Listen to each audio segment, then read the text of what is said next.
And we are back. Thank you all so much for being here. Thank you all so much for listening. This is simultaneously the Simon and Friends podcast, audio version, but also if you're watching on YouTube, thank you so much for being here on YouTube. This is the Boxcore Network YouTube channel. This is part of the Simon and Friends podcast. So make sure you're subscribed to the YouTube channel and also follow the podcast wherever you get your podcasts as well.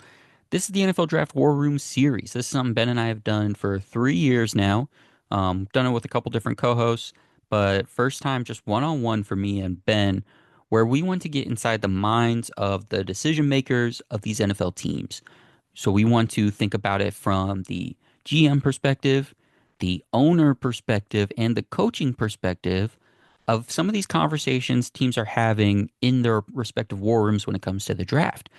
So, Ben, here for this first one that we're doing on Combine Week, it's also ahead of NFL free agency. This is the earliest we've done this. So, we're also going to mix in a little bit of free agency cap talk while we do this. But basically, we're going to go through the AFC North and NFC North teams.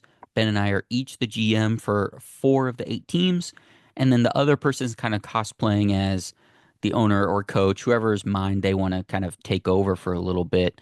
Um, I would like to take over the wallet of the owner, obviously, and probably the sleep schedule too. But we're going to each be the GM and present our plan for the off season, both from free agency and draft, kind of lay out round by round or day by day in the draft what we like, some strategies, a couple players we like, but mostly just this is our strategy, right? Right before the combine, teams get in big meetings forever and do this. They suss out like, okay, here's what we want to do here, here's what we want to do there, this position group, that contract, day two picks, potential trades, yada yada.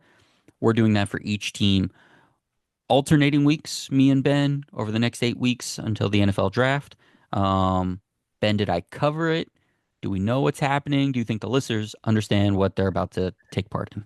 Yeah, we're going to do in 5 minutes what NFL teams take about 3 or 4 months to do. So, It's hilarious how much easier it is to do this when there's not millions of dollars and jobs on the line.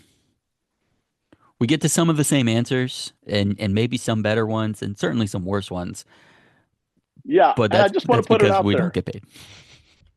Yeah, sorry, I didn't mean to interrupt you. It was starting to glitch a little bit there. I just want to put it out there. Any NFL teams, especially in my region, you want to hire me for a couple of days a week, I'll contribute. Okay, I'll work hard. I'm more than happy to put some work into it. All right, so let me know. I don't even need to be paid per diem, man. Just give me a nice meatball sub or something when I get there, and I'll come hang out and give you my 2 cents for you all to laugh at, and I'll just eat my sandwich in peace. I just want to be there. That would be fun. All right, let's dig this. So I'll go first, Ben. I'll cosplay as Omar Khan, GM of the Pittsburgh Steelers. I'm presenting to you. You'll be able to take on Tomlin or Mr. Rooney, whoever you want to in this scenario. But all right, we have about $57 million in effective cap space as of right now. There's some minor cuts and restructures we can do to save an extra 12 to 13 million if we felt like we needed it. The big one that we're going to consider is defensive lineman Larry Ogunjobi. He's 30, 31 now. His play has declined. His snaps have declined over the last couple seasons. We could save an additional $7 million in cap if we were to move on from him. That's what he's owed in cash this year. I'm not going to do it though. We are pretty thin at the position. We have several free agents. The level of play of the position group has been declining, which, you don't want to reward guys for declining play, but it would be banking a lot on some draft picks and some things working out in free agency. I'd rather at least have him in the building. Maybe it's something that by training camp, if a rookie's looking really good or we make some other moves, um, we can save a little cap for in season moves by moving on from him if he doesn't make the final roster. But I'm keeping him for now. So we're working off of this effectively $57 million in cap space. Um, I'm signing from a free agency standpoint. I'm bringing back Justin Fields. I'm putting him on a 2 year modest deal. Um, it's not going to break the bank, but it's not going to be, bottom barrel either. 15, 20 million APY a season, probably as kind of a bridge quarterback kind of deal. But that's my move at quarterback, Justin Fields. Jalen Warren is getting a restricted free agent tender from us for about 5 million. And then my big move is one of these wide receivers. So I'm calling Devontae Adams 12:01 tampering period. Um, and I'm trying to make that happen. I will pay him pretty much whatever it takes. I mean, he's not going to reset the market at this point, but he's going to be a top 10, top 7 paid wide receiver, and I'm okay with that at this point. I'm throwing it all at Devontae Adams. If I need more cap space to do that, I'll look into Cole Holcomb release. That frees up money. I'll look into a Pat Fryermuth restructure. If I strike out on, and again, that's assuming that Aaron Rodgers isn't required to come along with him. Devontae would know that Justin Fields is the quarterback. Um, if I strike out there, Amari Cooper, Cooper Cup are next on the list, maybe even Keenan Allen, but getting a veteran wide receiver, preferably Adams, who can still be a number one. Otherwise, a guy who's been a number one recently, in one of those other three guys. That's my main plan. I'm also spending competitive money on a decent swing tackle to back up Broderick Jones and Troy Fautanu, which is the current plan for tackle this year. So DJ Humphries, Patrick McCarry, Tyron Smith, Joe Noteboom. I'm looking to give five, six, $7 million APY over maybe 2 seasons to one of those guys to be a veteran, reliable swing tackle that could not only play for injury, but if Broderick Jones after 4 weeks isn't working out at left tackle, that I could bench him and put one of these guys in at left tackle for the rest of the season and get out of the year. The plan is to spend this free agent money on offense for the most part because that's the unit that needs to be jump started. I'll look at these corners. It's a really good corner free agent class. So I'll bring in a lot of guys and look Yes. at them, maybe particularly at nickel, because we like Corey Trice, the young guy, as a developmental number two. We obviously like Joey Porter Jr. But I'll look at these corners and I'll talk to him. And maybe if maybe the sliding scale is if we hit on Devonte Adams, we wouldn't necessarily have the funds for a starting corner, so we would skip it. But if we have to go a tier down from Devonte Adams, we would then really look at the corner market. But I'll look at that. But the plan is to spend the money in free agency and then use the draft to develop the defense. We need to replenish the rest of the defense who it's still a good unit, but it's still relying on Cam Hayward, Minka Fitzpatrick, TJ Watt a lot. So we need to get younger, especially on the defensive line. That's the number one priority. First round defensive line, I'm looking at Walter Nolan, I'm looking at Kenneth Grant, looking at Derek Harmon, Tyler Williams, Shamar Stewart. One of those five guys we need to come out of in the first round. On day two, I'm looking at corner, I'm looking at quarterback, and I'm looking at wide receiver. I know the fan base and many people in this room would like a day two running back. Fighting the good fight to not make that happen, but there's some guys we could talk about if you want. Um, maybe I need a trade to work out somewhere, get an extra pick. But the quarterbacks are interesting here for me. I like Jackson Dart. I like Jalen Milroe. I like Will Howard. I'd spend a day two pick on one of those guys. Corners, I'd preferably like to wait until the third round and get Darian Porter, who fits our archetype. He's a 6'3", 200-pound guy who might run like a 4.3 40. Developmental guy like Trice will be. But he plays special teams. He's just a real like stone cold football guy, and he's got to work on technique and actually playing corner. But he fits the archetype for what we like better than a lot of these other day two corners. So I'd like to do third round for him, and then day three, double dipping on wide receiver. Looking at the or double dipping at defensive line, and looking at the receivers, and then depth at edge rusher, tight end, safety.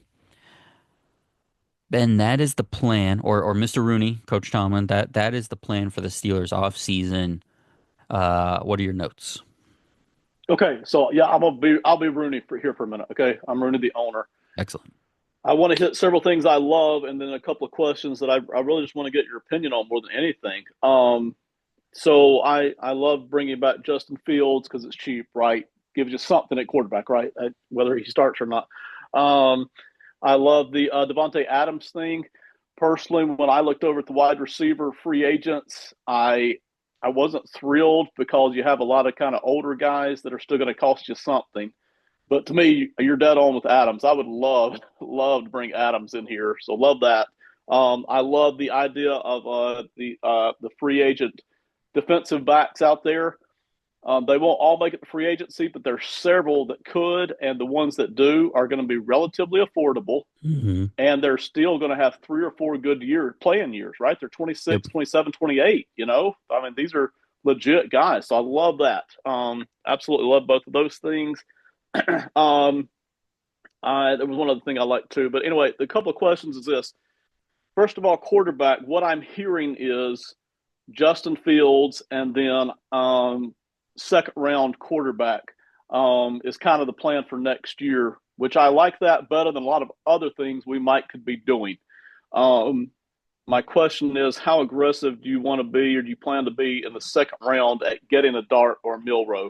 Are you going to aggressively move to make that happen? Yeah, that's a great question. So we're sitting at pick 52. So that is probably out of the range to get one of those guys. Looking at my day three picks, I would probably throw pick 122 because I have an extra day three pick. 122 is a pretty good pick, but if that could get me Milrow or Dart, I don't know if that gets me high enough, but I would throw that one in there. Or even like next year's third. I Okay. would be willing to go up there if that was pick, let's say 38 or something like that, just to throw a number out there. That would be, I mean, that's the Patriots, but if the Jaguars at 36, if I needed to get ahead of the Raiders, for example, if I could throw 122 and 52, and that would get me up there. I would do that, but I wouldn't send like the third round pick or next year's second or anything like that. So moderately competitive, I would say to move up.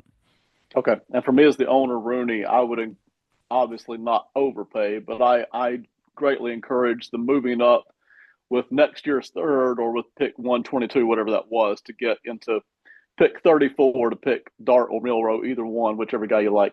I trust both these guys to be competitive. I mean, not the quarterbacks. I mean, Coach Tomlin and the GM, Hmm. both of them. I trust you guys. The other thing I remember I liked was the Iowa State speedster cornerback. I was actually going to ask you off air how you felt about that. I was curious because I love the speed. I wasn't totally sure if he fit what you guys wanted, but I like that too. My second question is the offensive line. I feel like there's some good pieces somewhere in there, but I'm not totally exactly sure what that looks like. And again, just trying to make sure our offense is good next year. What do you envision being our five starters that kind of give us the best chance? So the five starters from left to right is going to be Broderick Jones, Isaac Seumalo, Zach Frazier, Mason McCormick, Okay, and Troy Fautanu. Now, yeah, that's four young guys, right? And then Seumalo is a right. veteran. And so it's a place that I want to be in and feel secure in for week one, seeing what it is, right? That this is the line that's been envisioned essentially for years. Since Broderick Jones was drafted. Okay, this is the group. We need two young tackles. We have Sam Alou as a veteran. We have a franchise center, dart throw at right guard. And this is why I'm not comfortable with drafting a running back yet, because this could still go bad, right? Like Sam Alou's older. He could get hurt and be done. Mason McCormick could not be good. Right, Broderick Jones could be a disaster at left tackle. right. But it's a group in place that I want to see, but it's not a group that feels so set in stone that I'm willing to draft a running back high to run behind and be in a bad place, because that was Najee in 2021. We drafted Kendrick Green in the third round, Dan Moore in the fourth Mm-mm. round. Trey Turner was our veteran. Um, Dan Moore and Chuck Okorafor were our young tackles, young-ish tackles, and it was a disaster. And we had to rebuild it over the years. And I don't want to do that to a Travion Henderson or Judkins or Hampton by taking them in the second round. So no running back yet. I want to see what those five look like together. And if it works, we'll look at a real investment in running back in the next year or so. Yep. Okay. And if I'm Rooney, I am concerned about the offense. Like I want us to have a chance. It was a struggle at times, not every Hmm. week, but struggle at times to score points. And so I want to make sure we're at least competing there. I think you mentioned wide receiver. I This is not a thrilling wide receiver class, but to me, if you're sitting there mid third round or early fourth round, there are some guys that should be sitting there that are viable. Some of them have big size, and then there's a couple of really fast guys, tiny speedsters in there. Looks like we could do that too if we still have that pick. And that was why that fourth round pick was kind of the one I would move, because that was kind of what I earmarked for another dart throw. Because for the Steelers, we still have Calvin Austin, who's a young receiver, and Roman Wilson lost his whole rookie year last year with an injury. So he's Yeah, effectively a rookie wide receiver we're putting in the room for 2025 and seeing what that is. So we don't have to draft another guy. We have young guys to see. Obviously, nothing you bank on. We don't know if any of those guys, including Pickens, are getting a second contract. right. So it'd be good to have another dart throw. But pick 122 being the range for just throwing a name, right? A Ty Felton, a Caden Prather from Maryland, Ricky White, UNLV, someone like that, where it's just, hey, let's see what happens. If that's the pick we end up trading and we don't take a wide receiver, I'm okay with that. That's why the veteran route with a free agent is definitely preferred for the position. All right. Yep. If I'm Rooney, I'm not concerned about competing. I know we're going to do that. I just want to see us do a little winning in the playoffs this year. Yeah, that'd be nice. That'd be nice. All right, great. So that was the Steelers. That's kind of how the war room breaks down. Ben, who are you taking us to first? Let's go ahead and do the Ravens, man. Excellent. Those hated Baltimore Ravens. Two sides of the same freaking coin, stupid Ravens. I can't wait to hear this perfect plan that I'm actually gonna love and would make me so mad for the spring that the Ravens are gonna do. So go ahead, lay it on me. Yeah, I don't know how perfect this plan is. I have some good plans. I'm not sure I gave Baltimore a perfect plan. So more like some thoughts that I tossed together, like a little salad. Peek behind the curtain. You stole the Ravens from me because you didn't want the Browns, and I begrudgingly gave it up because I didn't want the Browns because I always sound too harsh and too much like a divisional rival hater, and at least the Ravens I'm respectful of. So I didn't want to get on here and bash the Browns, and you were like, I don't want the Browns, and the Browns are a mess. Um, but you stole the Ravens from me, so go ahead and tell me what your plan is. You got a real See, book, so it I should be rage good. quit on the Cleveland Browns. Okay, that's exactly what happened. All right, and then I got the Ben, Ravens, and I just kind of gave them a little bit of thought salad. Okay, that's a February 14th, 2 days after the Super Bowl. The Browns and GM Ben Parker have agreed to part ways. He's yes, just he looked at the books for the offseason. He's like, you know what, I'm out. I can't do this. it really came to down to me or Deshaun Watson's leaving town, and Deshaun's still there. So Yeah, that's tough. That's tough. One of you is making $300 million. So yes, yes, we are. Okay, so here's the Ravens. Not a lot of cap space, $9 to $12 million to work with, but that you expect that when you have a good roster. Okay, mhm. so no alarm bells there. Here's some free agents that they should of their own that they should look at re-signing. Deontay Johnson would be cheap. Obviously, he's not going to get a big deal, but just to keep that depth there. Rodney Stanley's the big one, the big question mark. We're hearing rumors that he may not be there. So he, 2 years, $20 million, probably what it's going to cost. Maybe a third year on that deal, but somewhere in that neighborhood. Patrick McCarry sitting right there as well. Tre'Davious White back there at corner would be very cheap, and then Patrick Ricard at fullback would be a cheap deal. Um, if you're the Ravens, you can do anything you want, okay? But it's going to cost some restructuring. So if you want to get really aggressive about adding a piece or re-signing all of these guys, you can do it. It's just going to turn over into restructuring. Um, I don't really care if Deontay Johnson comes back or not. I'll probably just let him go and draft a guy in the draft because I mentioned third and fourth round. Um, it may be time for Ronnie Stanley to go, and I hate to do it, but there are guys sitting in this year's draft, and the Ravens have been okay at draft and develop offensive line. They usually put together a good offensive line, right? It's not usually elite, but it's workable. So it may be time to just let Stanley go, not not commit to a guy that's starting to get a little older. I think that's the way we're going to go. Patrick McCarry, I want to kind of keep there at guard, so I think I'm going to keep him, and I'm definitely keeping fullback Patrick Ricard will retire a Raven. He will not go to any other Okay. franchise ever.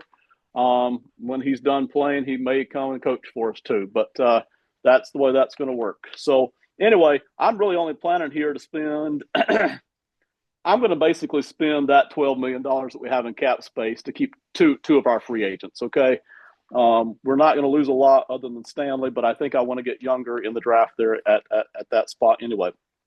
So we've got a ton of draft picks, too many to be honest.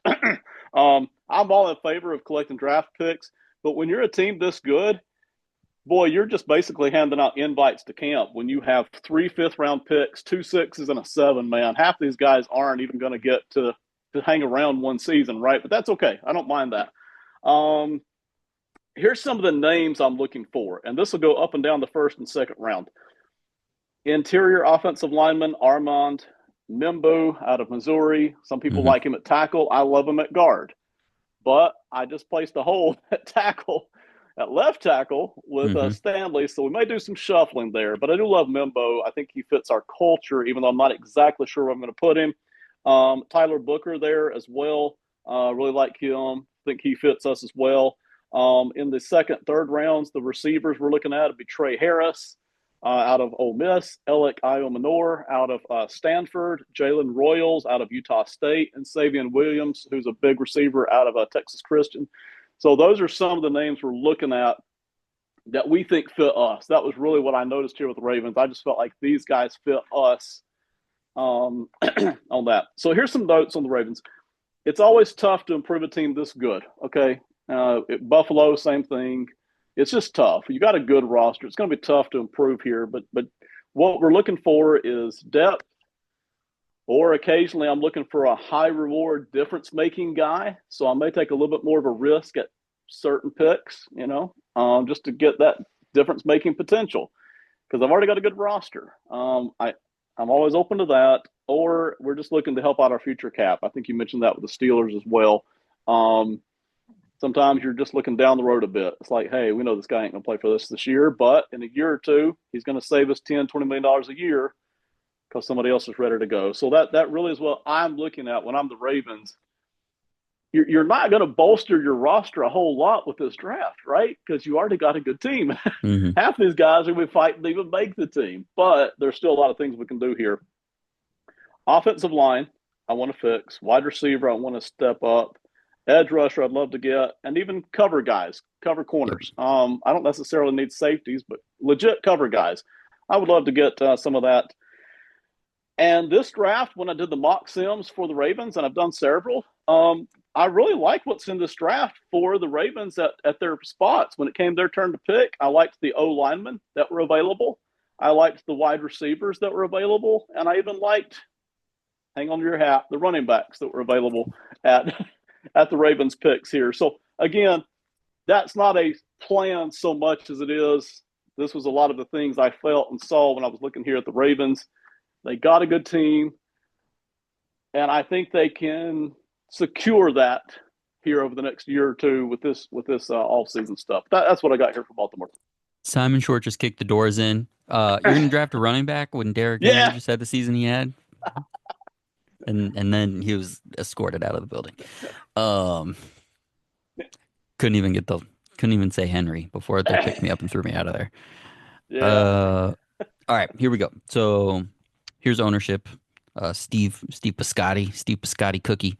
Um, Ben, I love your plan of not overpaying Ronnie Stanley Okay, because we love Ronnie, but we saw what happened last time we paid him for 1 year of production, and it was followed by 3 years of hurt. Literally him being hurt and us being hurt because he wasn't playing that well. We're right, happy he had a bounce back year. We're happy he'll get a contract, but we're not going to pay him. But bringing in Makari to be that, keeping Makari, I should say, to be that filler for any position is great. Um, I like the idea of drafting an O line first round. Any position flexible is great. We'll figure it out, right? Rosengarten could flip over to left tackle. He played left tackle right. in high school and briefly at Washington, I think, before Penix was the quarterback. So he could play left. We could put Membu at right tackle. We could put Makari at right tackle.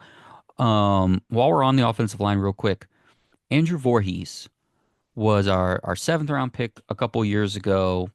Should have been a day two guy, but tore his ACL at the combine. He played for the first, I think, 4 weeks in 2024, got hurt, but never got back in the lineup because Rosengarten was playing well. Makari moved to guard. Is there plans for Voorhees to try and get back in this lineup, or is it are we over Voorhees, or is it kind of just we'll draft a guy and then we'll figure it out? Voorhees is still in the mix. Yeah, for me, it's back burner. is kind of where I'm at. Not super in Because the mix.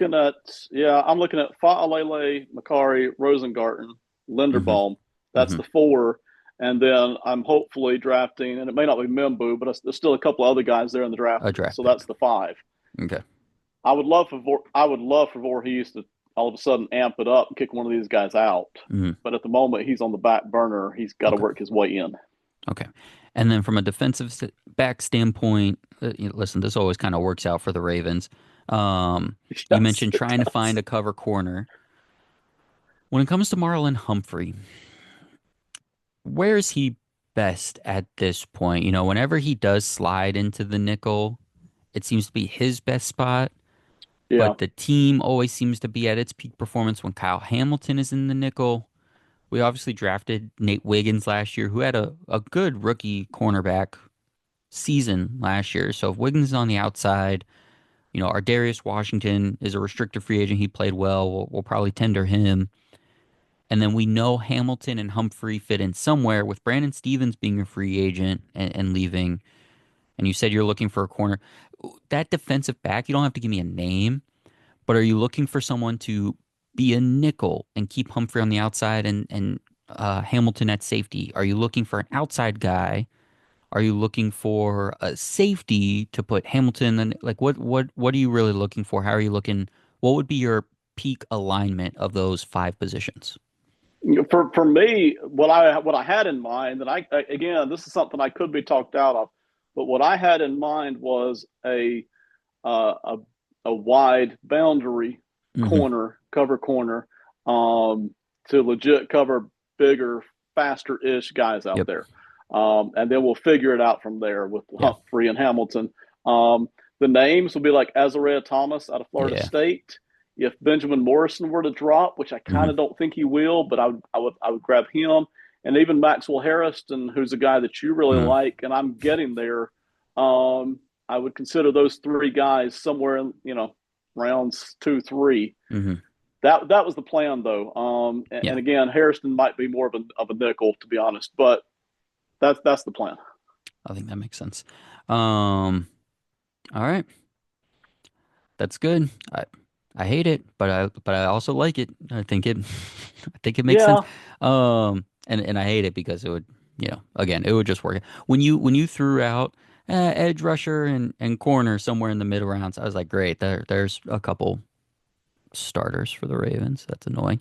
right, Um, right. they have a couple fourth round picks. It's a deep defensive line class. I think that makes sense. Real quick, we talked about this off air. Odafe Owe, he is under contract this year, but you wouldn't necessarily look to extend him this year, right? No, I really wouldn't. And part of that really is a knowing that we're tight on space, because we got a good team. But the same thing with the draft.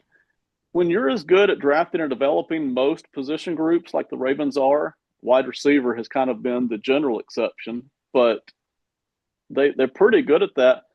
You kind of don't feel like you have to pay players unless they're really top end, and you kind of feel like you can be open to draft and whoever comes to you in the draft instead of having to go and aggressively hunt guys down. And I really feel like we as an organization are really good at most position groups draft and develop. So when it comes to Owe, I like him, really like him, but I'm Hmm. not sure that I feel like I've just got to commit more money to him. I feel like that would be more like what Buffalo was doing 2 and 3 years ago, but they had these kind of good players and kind of, Russo, Epinesa, yeah. yeah. So I would like to steer away from that a little bit. It does feel like something most teams and in this war room, an owner would say, we had a first round pick get 10 sacks last year. Let's extend him. Um, a coach would say, this is a 26-year-old who just had 10 sacks. We got to keep this guy. We want to build around this guy. Right. A nerdy cap guy in the corner would say, well, we could actually lower his cap hit by extending him this year, and that might help us. Yada. Right. But this is the Ravens, right? For like not rushing into things, forethought, like just really well thought. So they might just say like, let's wait and see him do it again next year. Because if he's worth it, we'll pay him, but let's see him get 10 sacks again. Because he's coming off of 13 sacks in 3 seasons and then 10 sacks last year. they probably want to see that again from Owe before they pay him. Yeah, and this goes back to me thinking of us as an organization, how good we are at this. We paid Matabike last year, Hmm. a whole bunch of money. Well, he didn't Hmm. play as good this year, Hmm. and I start to wonder with some of these organizations, including ours, the Ravens, how how good would these players be somewhere else? Like we're really good at this. We've done it Right. for 20 years now. We're really good at this. So I don't know how much credit I necessarily want to give the player for having a pretty good season and then pay him, and then all of a sudden he kind of that was his career year. He drops back down again. It's like, well, that was more us than you, really. Yeah. So Because that was Matabike's case. He had 8.5 sacks in his first 3 years and 13 in 2023, 6.5 last year. Now, sacks aren't everything, but right, just right. as a marker. Yeah. All right. Interesting. No, I like it. All right, let's go to the Cleveland Browns. Here we go. I have the Cleveland Browns. I'm Andrew Berry. Andrew Berry's a very smart guy. I wouldn't, and he gets paid money. I wouldn't mind being Andrew Berry for a few days. Agreed. Ideally, here's what Simon Short's doing. I'm kicking in the doors again.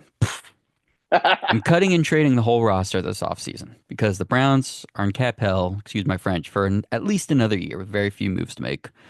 So everyone's a post June 1st, which sucks because I would be trading Miles Garrett. I would be granting his trade request. And as a post June 1, I'm waiting until I am waiting until after the draft. Um, which sucks. So I don't replace Garrett this year, except I peek into my draft plan. I'm drafting Abdul Carter second overall if he's there and I can get him. Um, Trading Garrett post June 1st is the only way I can get cap relief for him, which I need because I'm also just cutting Deshaun Watson outright in this plan. Okay. That's the tricky part with this Miles Garrett thing. Everyone's really excited about trading Miles Garrett. Where's he going to go? The Eagles. This is going to be great. It doesn't help the Browns at all to trade him right now. Not Mm, just from obviously they're going to be worse as a team. It's going no. to hurt them financially. They don't have room to be hurt financially. So they're going to restructure Watson so they can trade Miles Garrett right now. I don't think so.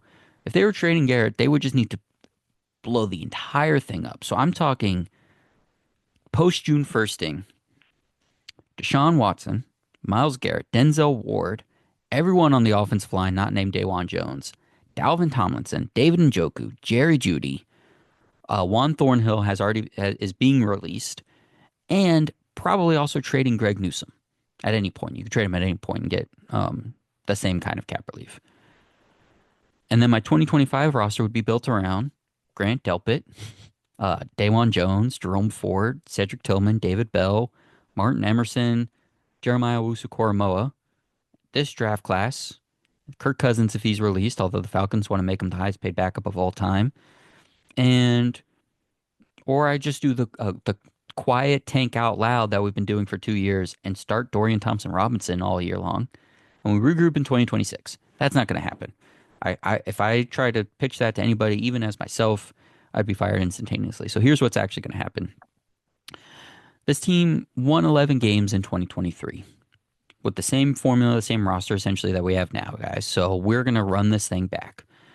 We will have better quarterback play in 25 than we did in 24, even though we are going to have to pay and restructure Deshaun Watson for 2025. We're just going to have to bite the bullet one more time. It's huge cap relief right now with minimal extra hurt in the future. So we'll take one more hit and restructure Watson. We're going to actually give Greg Newsome an extension. 4 years, 52 million. It would make him the highest paid nickel in the NFL. But then in 2026, the plan is we're going to move on from Denzel Ward when we can afford the release and Martin Emerson, who will be a free agent. And then we'll have Greg Newsome. We'll let him try outside corner, which he wants to do. And he'd be a pretty good, pretty cheap contract if he works out as an outside corner. Um, Juan Thornhill hasn't been officially designated, but it's likely going to be a post June 1st cut, which would save him about 3 million cap space. Yeah. So with the caps, we would create a little bit of cap space between restructuring Watson, extending Newsome, and releasing Thornhill. We could do a little bit in free agency this year. So like I said, Kirk Cousins on a minimum deal, the offsetting language with a la Russ with the Steelers last year. We're gonna look at this linebacker class in free agency as well. It's a good linebacker class, um, where we can get someone next to Owusu Koramoah, and we would also add another wide receiver. Elijah Moore is a free agent. We'll whether we bring him back or bring in somebody else, we'll look to get a wide receiver in this free agency class. Then in the draft, as I mentioned, we're gonna go Carter number 2 overall, unless Cam Ward is there. So we have the second overall pick. One of these two things is going to happen. Either Cam Ward or Abdul Carter are going to be there. If both are there, we're taking Abdul Carter. But if Carter goes first, we're taking Cam Ward. Um, I like Abdul Carter again. If we were trading Garrett and just replacing him, can't replace Garrett. But now we're putting someone across from Garrett that can truly be on that level and can really play off of each other. So I'm going Abdul Carter second overall. In the second round, I'm going to go corner. Like I said, I'm planning on 2026, kind of reshaping my cornerback room. So I'm looking at Savon Ravel, Benjamin Morrison, Malik Harrison, Azariah Thomas, Trey Amos, etc. Someone who can be an outside corner with Newsome in 2026. In the middle rounds, I'm looking at tight end and interior offensive line. Need to prepare for life without Njoku, Teller, and potentially Batonio in 2026. So I'm looking at insert name. All of those names are, I mean, from the tight ends, Arroyo, um, Taylor. I'm looking at Fannin. From the offensive line perspective, mid rounds, I'm looking at Tate Ratledge. I'm looking at uh, Charles Grant if he falls all the way down there. Fairchild, the two Georgia guards. Um, I'll even look at the centers, McLaughlin from Ohio State or Jared Wilson out of Georgia. I'm looking for interior offensive line in roughly the fourth round, and then one of the tight ends in round three. Day three picks, going to take another flyer at a young quarterback. We have a lot of day three picks this year. Going to pull those up for you. Um, one, between 165 and 257, we have 7 picks. So I'm taking a lot of swings. I'm taking a swing at a quarterback. I'm gonna rebuild the trenches, right? Especially on the offensive line. I'm looking at a couple of linemen, day three, looking at receiver, safety, and another corner. Um, so really just filling out the gaps of the roster. But the main thing that's happening here is I'm essentially running back this roster for 2025. I'm extending Newsome, uh, taking Abdul Carter or Cam Ward with the first round pick, and then going corner, tight end, interior offensive line.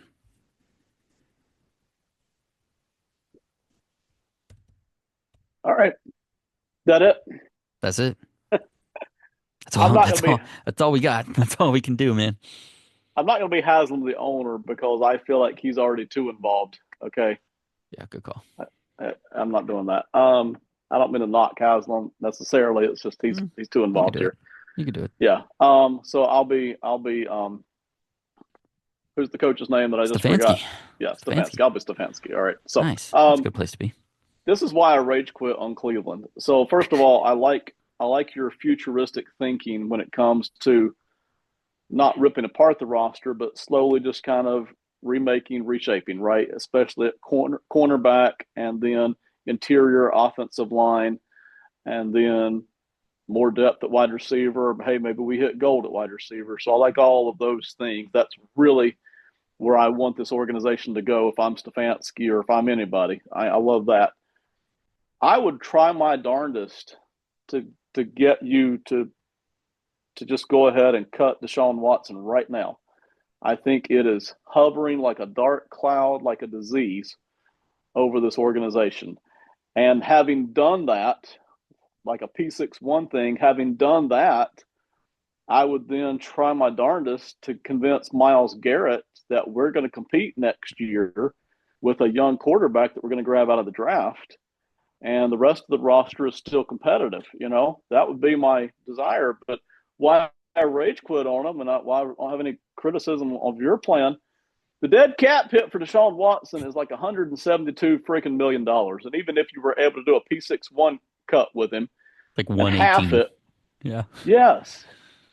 And so at that point, I've got to start doing a billion restructures and or cuts. And I'm starting to just even hurt the franchise more than just stucking it up for a year and then cutting them next year. So I guess my plan is, can I at least talk you into cutting him next off season. We just kind of keep him off in the back burner somewhere. Is that at least a plan? As soon as we can afford it, Okay. and it's gone. And and yeah, to the point, talk about Garrett and talk to me like Watson's not the quarterback next year. Like, we're restructuring him for cap purposes only, and Yeah. he's not playing quarterback. I don't know what the rules in terms of, especially while he's rehabbing and stuff, in terms of being in the building around the team, but he's not playing quarterback next year. It's going to be a Kirk Cousins, DTR, or Cam Ward triumvirate. Maybe all three are playing quarterback for the Browns next year. Yeah. And I would love bringing in Cam Ward. I would really, as Stefanski or Haslam, I would really strongly encourage that, especially if there's even a sliver of hope that we think we might could convince Garrett to stay, which at this point there's not. But I think that's tied to the idea of Watson and a future teardown. If we can convince him, hey, Watson's not playing quarterback and we're not going to just tear this whole thing down because we did that 7 years ago Hmm. where we did the biggest teardown the NFL's ever seen. We're not going to do that again. And oh, by the way, because you mentioned, a year from now when we can afford it, if we start to be able to step away from some of these older veterans, not all of them, but slowly, that will free up some of the cap space to help soften a Watson cut, which at that point, so next year the dead cap is around, I don't know, $99, $98 million dead cap hit. But if you were to P61 that, you'd be looking at maybe 60 and 30 or 60 and 40 over the next two seasons, along with a couple of veteran guys being just kind of let go because they're getting old anyway. So, I don't know what else to do, man. That's why, what else do you do with Cleveland? That's why I have him. Yeah, because Watson, if you post June 1st, you are now almost $70 million in the red for 2025.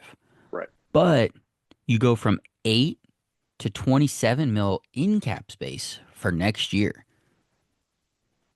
So it's impossible to do because you'd have to do my first plan, which is get rid of everybody, eat it all for 1 year and Right. completely. But you could do just about anything in 2026. Now, Right. you know, it could be a boat. You could have Miles Garrett, and you could have Denzel. So like, you're just Right. you just have to eat it for 1 more year. But yeah, I think they could afford to move on. They could probably do a post-June 1st on Watson next year, even with a restructure. It wouldn't be pretty. It still won't be great. You're not going out and spending all the money in free agency, but it's off your shoulders. And whether you if you get Ward this year and you get to build around that, or you're just gonna have to, you do Cousins for a year and then you slowly work your way out of that. We'll see what happens. Yeah, I don't know what it's gonna take to convince Garrett. Um, but sorry, Miles, we can't afford to trade you anyway, so you're just gonna have to stick it out. Yeah. And honestly, my big attachment to Garrett isn't just that he's great, because he is, but my big concern is that I've created such a toxic environment that my players want to leave. I really want to keep hope here that I can at least give him the idea that there's something worth staying for, Hmm. and not have, because I mean the other players aren't going to all be begging to leave. It doesn't work that way, but they're not going to be happy about being there either. I mean, You Denzel know, Ward, within like a week of Garrett requesting a trade, Ward requested a trade too. So yeah, and yeah, I don't know if saying we'll draft another defensive end is gonna really make Miles Garrett feel better. You really gotta right, hope you can get Cam Ward, I think. But right. yeah, we'll see what happens. All right, Ben, you are up with the Cincinnati Bengals. What's happening with Cincinnati? If I could go to work for one NFL team, it would be Cincinnati. I would just love to be in there and see what's going on, and get the work at You might be contributing. able All to right. walk in, man. They got like 5 people working there. You might be able to just walk Yeah. in and So wear a Bengals hat. You might be able to do something. hey, I'll work from home like the feds. Okay. So for free, I'll work from home for free. Okay. That's what we're doing now. Yeah. I don't know. I'm about 5, 6 hour drive from Cincinnati. So okay, so let's talk about the Bengals here. They got plenty of cap space. You're looking at 61, $58 million, somewhere in that range, depending on, the effective stuff. But, they got plenty to work with. That's not a problem. That's just not an issue.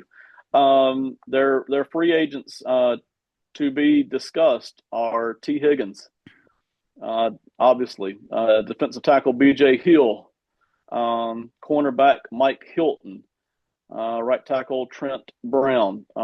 Brown would be an easy resign, cheap if you just want to bring him back to keep things kind of going there. That's fine. Mike Hilton's probably gone. Somewhere between age and just them not wanting to hand out bigger contracts. Hmm. His is not going to be expensive, but Hilton's a great guy for some other team to pick up. Honestly, Hmm. I really don't want to let Hilton go out of this room, but just kind of getting a feel for what the Bengals owner is willing slash able to do with his cash flow.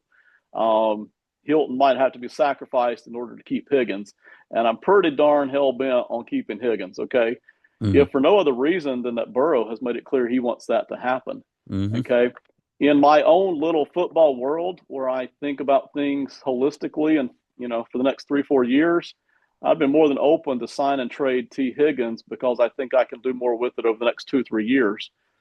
But Burrow has made it clear that he wants Higgins. And we are kind of lucky to have Burrow. I mean, as a franchise, we're lucky to have one of the big four quarterbacks. So I don't want to do anything to upset that apple cart. And so I'm going to do everything I can if I'm inside this organization here to figure out a way. Maybe we have to get creative on the financial finances of it just to help the cash flow of the team, right? But I'm going to do everything I can to get this Higgins deal done, and let's move on. That's what I want to do there. Obviously, they've got the cap space for it. I would keep BJ Hill. They got the cap space for that too. That's not a big deal. So there it is on the free agent side. Let's talk about. Let's just hit some notes here on defense. I want to reinvest in a porous defense. Everybody knows this. Worst kept secret in football. So they could use safety, defensive tackle, defensive end, cornerback, like a legit cover corner. They need all those things. Having said that, I'm not going to pass up on any player that I like in the draft. Okay. So if it's sitting there and there's a player that I love at running back, at offensive line, at linebacker, if I like that guy, first round, second round, third round, we're not going to pass him up just because we have needs over here on defense. Okay, Hmm. can't fix all those needs in one off season anyway, so we'll keep that in mind.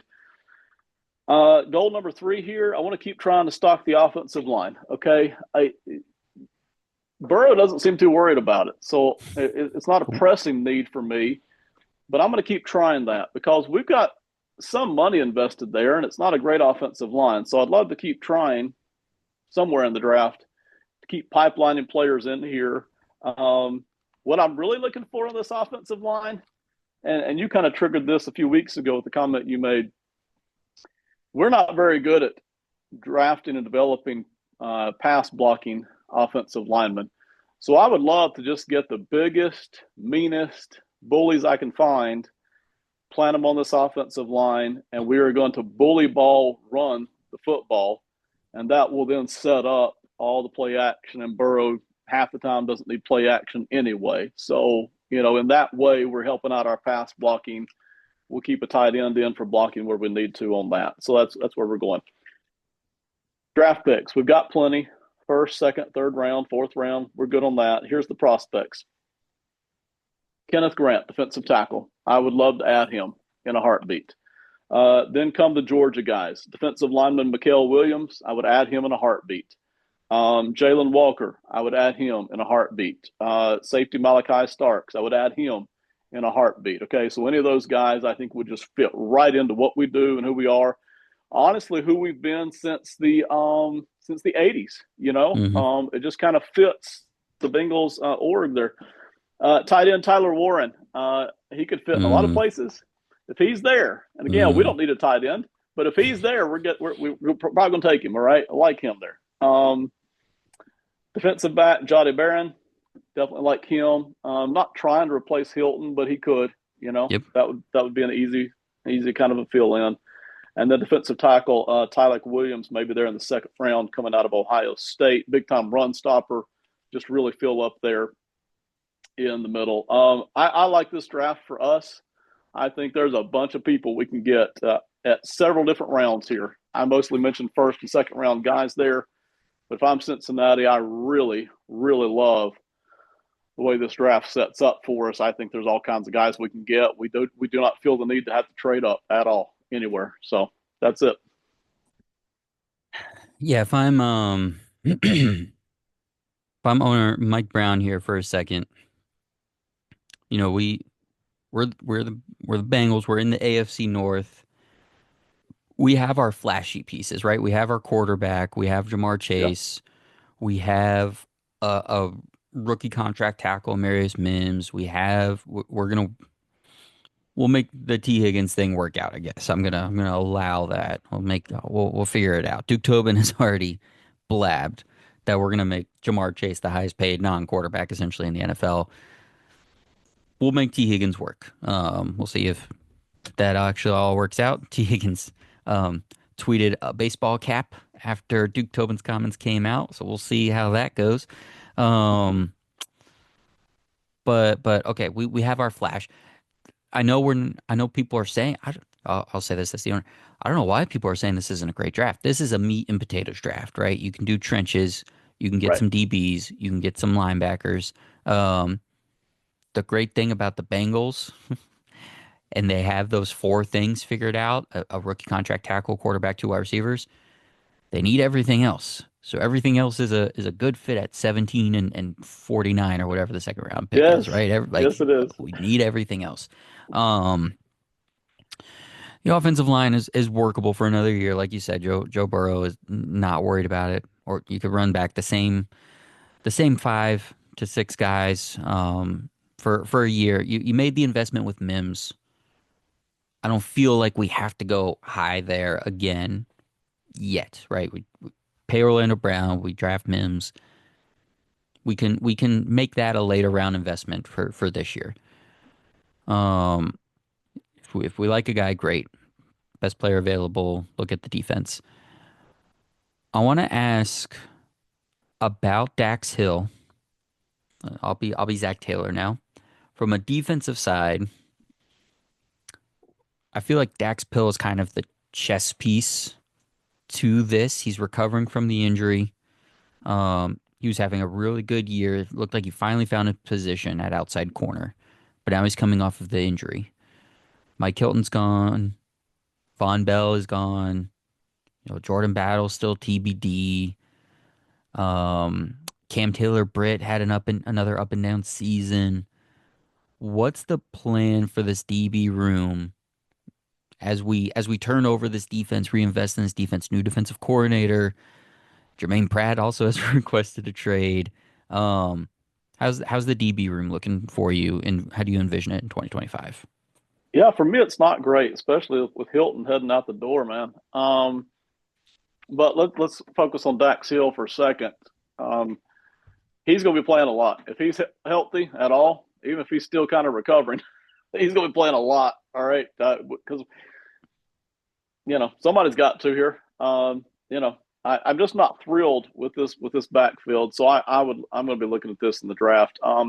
Even Von Bell back there, who was great for us 2 or 3 years ago, wasn't quite what he used to be. Unfortunately, without his kind of running buddy back there at safety. Um, Man, it's not that we haven't tried. With DJ Mm-hmm. Turner and with Mm-hmm. Josh Newton and with even with Cam Taylor Britt, we've been trying, just Yep. hadn't panned out. So you know, um, but Dax Hill's going to be playing a lot, and you're right. He looked like he kind of settled in there, was playing a ton at the wide up boundary corner. So we're hoping he can really step up, at least, not dominate necessarily, but at least hold down that spot out there, whenever he gets back up running full steam. But we are looking for that in the draft, man. I so desperately want to fix that secondary through this draft.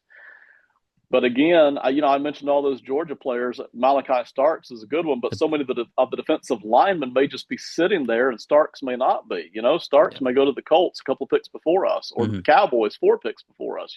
So if Starks isn't there, and I don't think Will Johnson's coming down to our spot. So if those two guys aren't there, I'm kind of right back to the defensive line, honestly. Yeah. And then I'm looking at, the speedster out of Iowa State Right. in the Mm-hmm. second round, or Azariah Yeah. Thomas out of Florida Mm-hmm. State Mm-hmm. again. So that's where I'm at. Things don't always quite work out, even though I do love this draft for us. Yeah, if the plan is to, and Dax Hill's injury was a torn ACL, I don't see any updates on things going badly, and that was in October. So in theory, he could be back just fine for week 1. So it's Dax Hill, DJ Turner, Cam Taylor Britt, Jordan Battle, and you just, throw the mix in there. If you said it, we're not going to fix this defense all at once. If you want to start it front to back, I think that's a I think that's a good plan. So just hearing that Dax Hill is still the piece and you want to keep him there at outside corner is what I was really looking for there. Um, any pass catchers you like? Oh, you mentioned Ty Warren. Any other pass catchers? Because obviously the Jermaine Burton thing, it's only been a year, but that looks like it's not gonna necessarily work out. Does T. Higgins like the gumption to say that's getting worked out kind of bring the pressure down to continue to add a pass catcher? We've added a receiver pretty much in every draft for the last 3 or 4 years, wondering if T. Higgins was going to get re-signed. Now that we've Right. made all those picks and we're settling in on T. Higgins, does it kind of take the pressure off of pass catcher? Is this a true like meat and potato? And you said like best player available, so I'm sure there's somebody at 17 that would be a pass catcher that you like. Maybe that's just the tight end thing. Um, where are you at with pass catchers specifically? I'm not looking for them. It's way down my tier list. If I grab one, it would probably be in rounds 3 or 4, which again I think I've already mentioned more than once. There's a Hmm. little cluster of guys there. I kind of like even adding the speedsters because I've already got two dominant receivers out there. Hmm. I wouldn't mind that Isaiah Bond and Tez Johnson sitting down there, maybe late Hmm. third round. Either one of those guys, they're tiny, but boy, they're fast.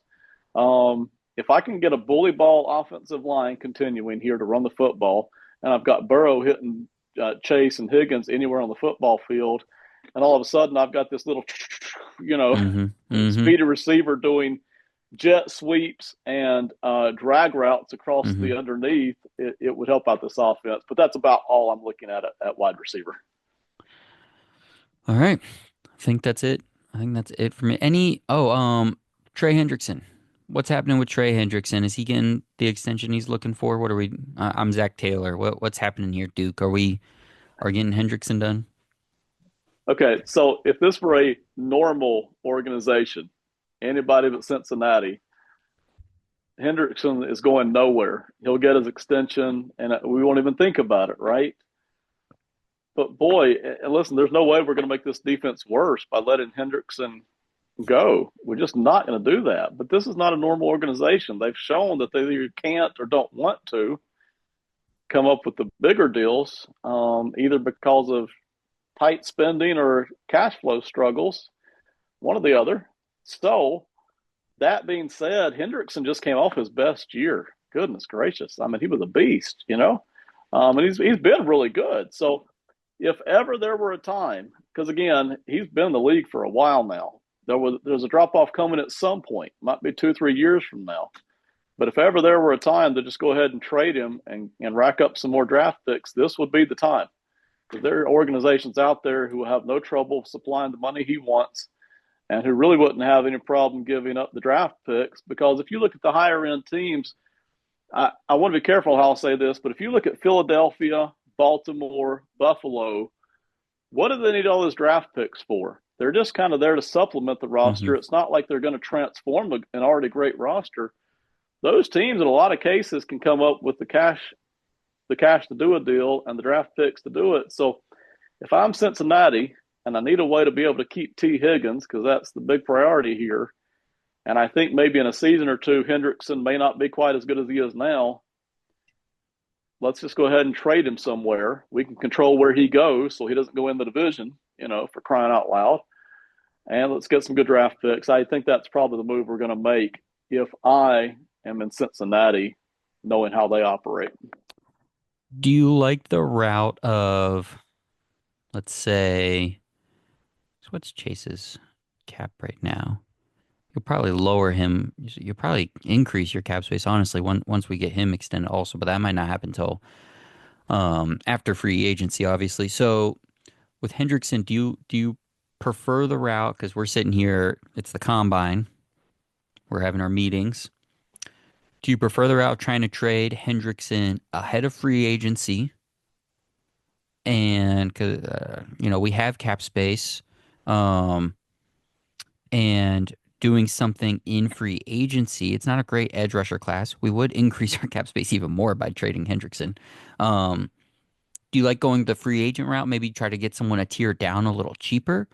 Or is it a wait till the draft, and if we draft a defensive end you like to replace him in the first round, you try to trade him going into day two and maybe get some draft picks in this current draft? Do you like the draft replacement route or the free agent replacement route? Either way, it'd be like an immediate 2025 Hendrickson replacement if you're looking to trade him.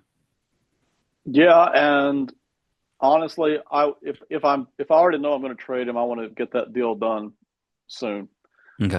It tends to give me more flexibility, honestly, because then I Hmm. know sooner what I've got, what I can do with.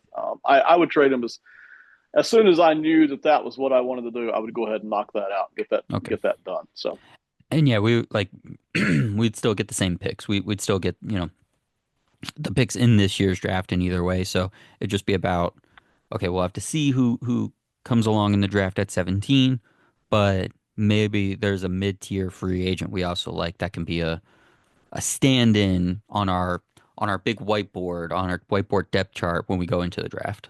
yeah, and honestly, what I would probably do there, and again, there are many good ways to get things done, but based on what I've seen, if I were to let Hendrickson go, I would probably go after one of the free agent defensive backs sitting out there because I really like them. Mm, I think there's really good value sitting there at those age groups and the good cover stuff. So that would fill a different spot on the defense.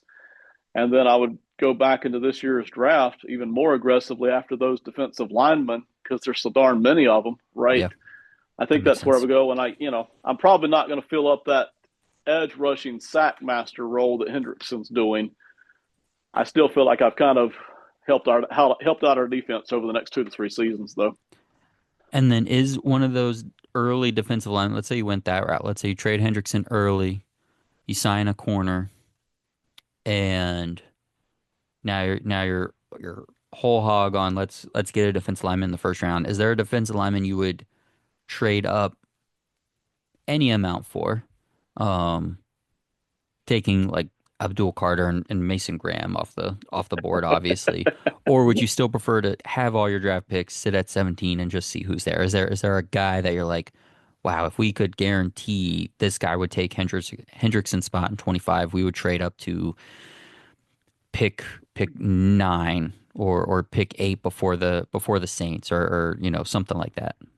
Well, no, you took off the only guy I would do it for, and that was Abdul Carter. So, and again, I wouldn't trade up to one or two because it's so darn expensive, as you and Yeah. I figured out or covered again. Maybe at three, if he happened to drop to three, which is always Mm, possible that Carter could sit there at three, it's not as expensive.